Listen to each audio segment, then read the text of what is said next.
Hi, my name is Roy Griffin. My call sign is W4RJG, and I live in South Boston, Virginia. Today, we will be talking about EDM target station teams, what they are, what is their purpose, and how do they function within EDM. So, what are they? EDM has grouped our members to be part of target station teams, and each team has 5 HF bands in them, 80, 40, 30, 20, and 15. And within each band, there are 5 operators, and they're each assigned to their own assigned frequency. It is the same frequency for those bands across all the teams. And the overall approach is to cover all the FEMA regions within the 48 continental United States. This way, we use that to balance off the coverage to do the best we can to provide maximum number of operators for geographical areas given who we have. And some of those locations are outside the continental United States, and that would be Hawaii and Puerto Rico at this time, and of course our friends in Canada.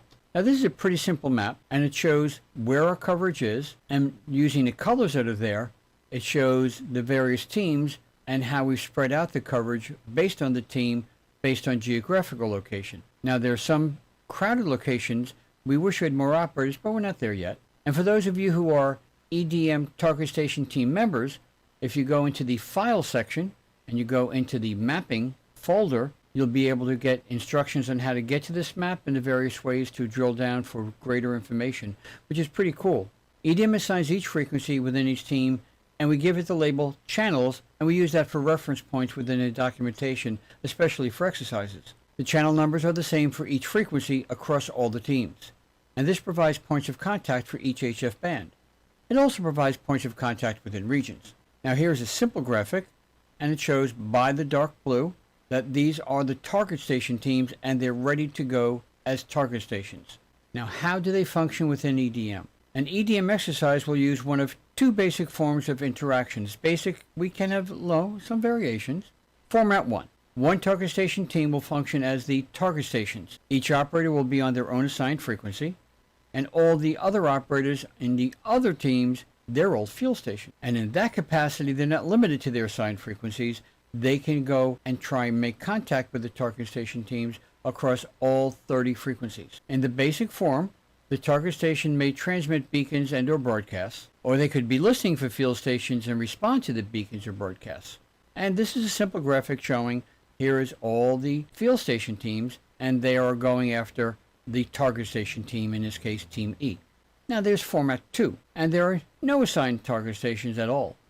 All stations operate as field stations. All stations reach out to each other. The exercise may have some limitations or some specifics, but all will be planning to interact with each other as they can. Without any specific flow, the next graphic has no graphics. Kind of like bumper cars without hitting each other. Why you would want to try and not hit each other in bumper cars?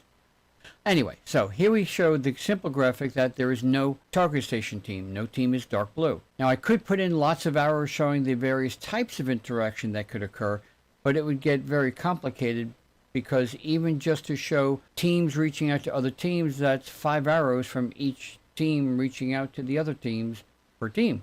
So just imagine the various ways that everyone, yourself let's say, is reaching out to the 30 frequencies, trying to get to the operators that are not only just in the other field station, target station teams, but with the frequencies of the 29 other frequencies on your own team.